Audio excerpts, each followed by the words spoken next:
Бәріне сәлем, сендермен бірлен және де менің арнамдағы жаңа видеоға қош келдіңдер.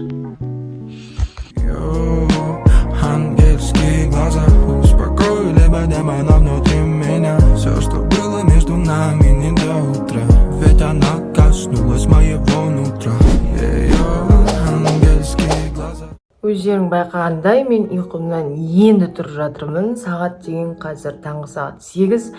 Мен негізі шынымды айтайын 6-да тұрғам, но потом мына жақ суық болғаннан кейін 7-ге дейін телефон шықпай жаттым да. 7-ден 8-ге дейін 1 сағат ұйықтап қалдым қайтадан.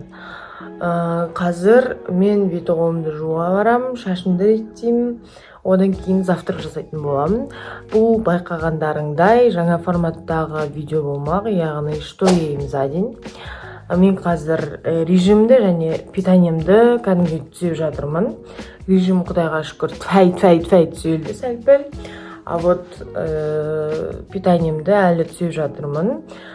Сондықтан мен қазір қандай тамақ жеп жүрмін, қандай рецепттермен жасап жүрмін, соның барлығын сендерге көрсеткім келеді. Тағы да ескеретін жайт, мен общагада тұрамын, сондықтан кейде өзің қалағандай уақытта тамақ жасап жеу немесе холодильниктен заттарыңды алу ыңғайсыз болып қалады. Сондықтан жоқтан бар жасаймыз, достар. Мен асқазаным тамақ дұрыс қорытпайды. Онымен қоса менде гормондармен проблема болғандықтан мен былтыр бір айда 23 килограмм қостым. Мен осыған дейінгі түсірген видеоларымды көріп келсеңдер, менің бетім сәл-пәл кішірек мынадан. Сол үшін бір жағынан салмақ тастағым келіп жатыр. Уже тастап бастап жатырмын. Сондықтан да дұрыс тамақтану қажет, дұрыс ұйықтау қажет, және де жаттығумен айналысу қажет. Бұл көп сөз болайыншы.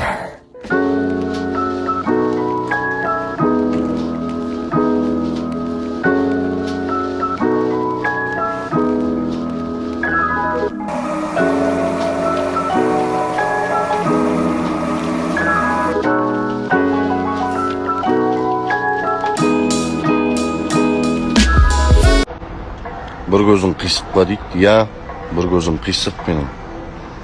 Ол әуден сондай қисық.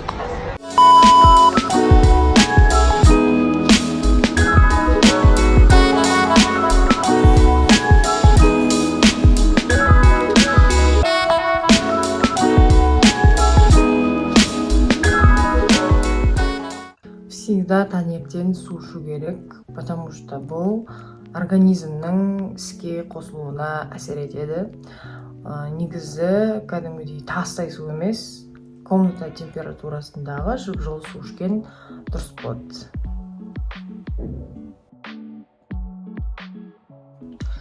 Мен алғашқы бүгінгі ішіп жатқан нәрсем ол вода с лимоном. Неге лимонмен? Потому что лимон көмектеседі денсаулыққа и асқазанға да пайдасы зор. Из-за этого вода с лимоном.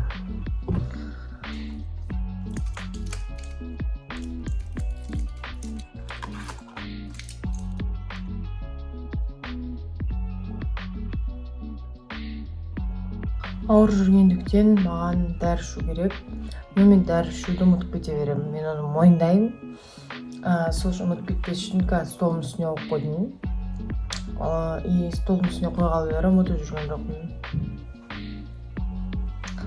Терезеге қарасам, как будто көктем или жаз сияқты бар ғой, хотя далада қыс. Сосын мен алдыңғы видеода, общагадағы morning routine дейтін видеода, мен адамдар сұрады, сен не жалғыз тұрасың ба бір бөлмеде деген сияқты. Жоқ, мен қасымда соседкам бар. Сол күні ол ұйықтап атты таңертең, и ол ұйықтап атқан пайдаланып, мен видео түсіріп алдым. Ал бүгін ол сабағына кетіп қалды, таңғы сағат 8-де, ода французский. Не үшін айтып отырмын французский екенін білмеймін. Соған кетті, мен как комнатада жалғызбын. Из-за этого күштілеп видео түсіріп алайын деп шештім.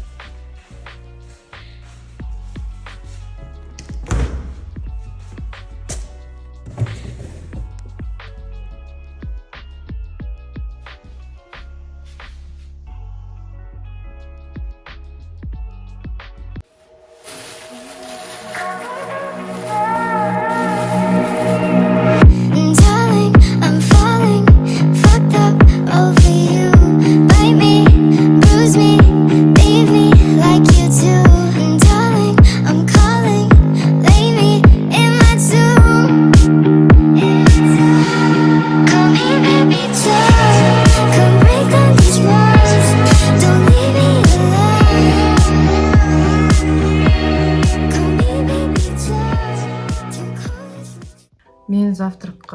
творог пен алманы жеймін.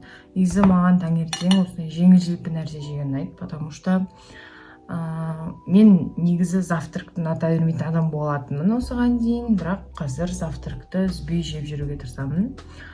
Сосын вода с лимоном. Қазір білмеймін не екенін, көп шай ішіп жүрген жоқпын, хотя маған шай ішкен негізі ұнайды. Білмеймін, қазір осылай тек вода с лимоном ішемін и маған кайф содан.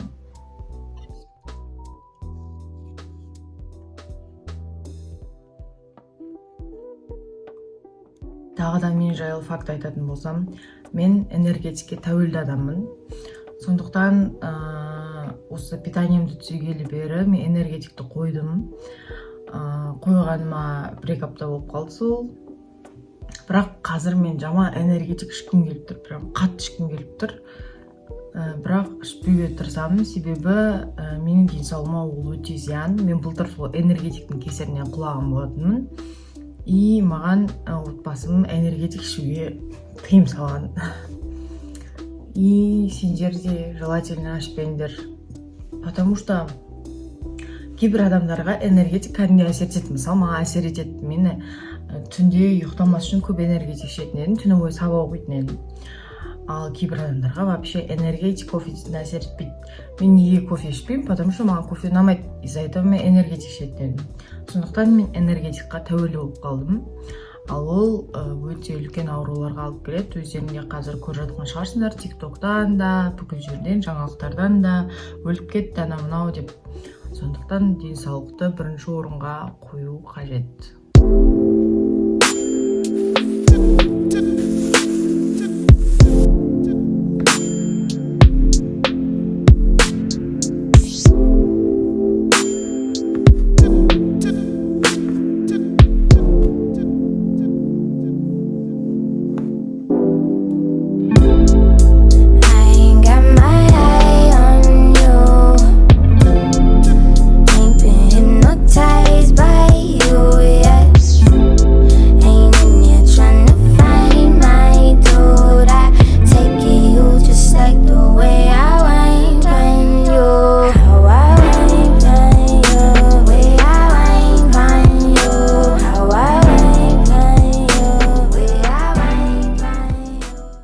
Короче, достар, мен кухняда жүрмін қазір.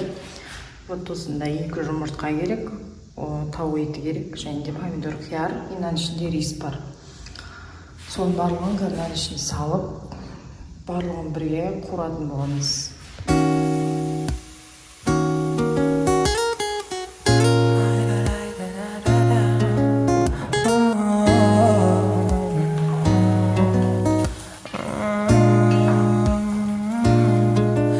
Тебя найти, если я потерян в омуте? Дай же мне войти, я не свой в этом городе. Сердце назови моим именем, зонт кроет ливень. Но не с тобой, не с тобой. Где тебя найти, если я потерян в омуте? Дай же мне войти, я не свой в этом городе. Так, достар, мен обедке мынандай тамақ жасадым. Вот. Қазір мен бұны ланчбоксқа салатын боламын. Неге ланчбоксқа салып жатсың деп сұрайтын шығарсыңдар, себебі қазір менде сабақ 11-де басталады. И обедті мен уже универде ішетін боламын.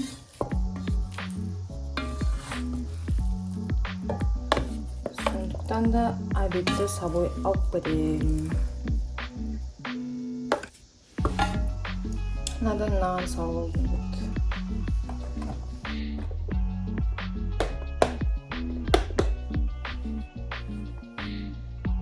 Ланчбокстың қасына наның ішіне апельсин, лимон турап салып, осыны алып кетпекшімін.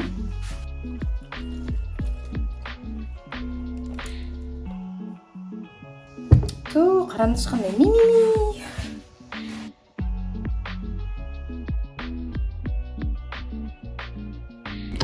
Маған қазір шашымды, бетімді барлығын ретке келтіріп салқару керек. Қазір сағат дейтін 10-нан 27 кетті, ал мен сабағым 11-де. Поэтому мен кішкене салқа кешіп баратын сияқтымын. Сондықтан тез-тез дайындалу керек.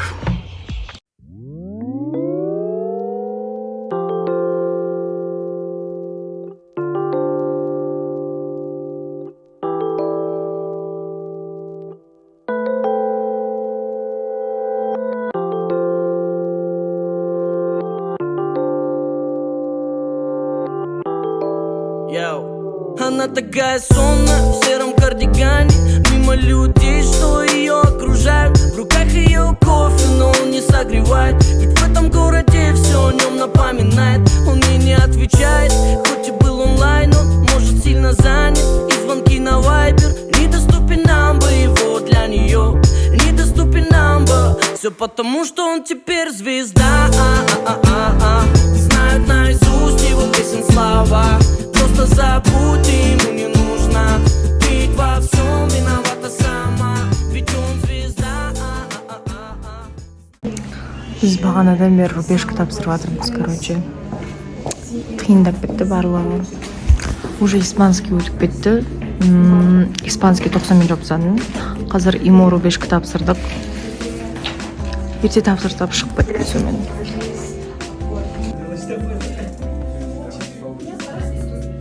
Рубежка тапсырып, просто так отырып кейбір сабақтарда ми ашып кетті. Қазір соңғы сабақ қалды, сағат дейтін 6 болып, дала дейтін қараңғы уже.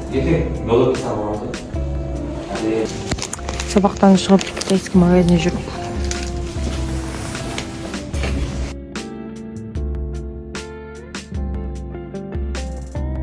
Короче, мен китайский магазиннен мынандай заттар алдым ужинға. Қауысыны жасайтын болдым. Қайнаттым, осы болып шықты, короче, достар. Достар, мен негізі кешке просто бір штук алма жей салайын дегенмін, но наны кәдімгідей аңсап кеттім. Негізі реально бір штук алма жей салайын дегенмін, но сосын мынау Хогоның заттарын көрдім да китайский магазиннен. Потом ол мен ойымнан кетпей қойды. И тем более бұл море продукты болғандықтан қатты калорийный емес. Сонымен қоса мен барлығын жемеймін. Ары кетсе бір 4-5 штук жеймін. Сосын ары қарай қазір прогулкаға шықсам ба деп тұрмын. Я, дала суық, далада қыс, бірақ жүріп қайтқым келіп тұр. Біраз кішкене ауа жұтып, спорт деп. Вот. Мен қазір далада жүрмін. И дала деген кәдімгі суық. Кәдімгідей қыс болып жатыр далада, қыс прикиньте десең. Бірақ ауа деген кайф болып тұр. Бетімді жуып алдым да, сразу далаға шығып кеттім. Бұл видео өзінің соңына жетті. Барлықтарың көргендеріңе рахмет айтқым келеді. Келесі видеода кездескенше.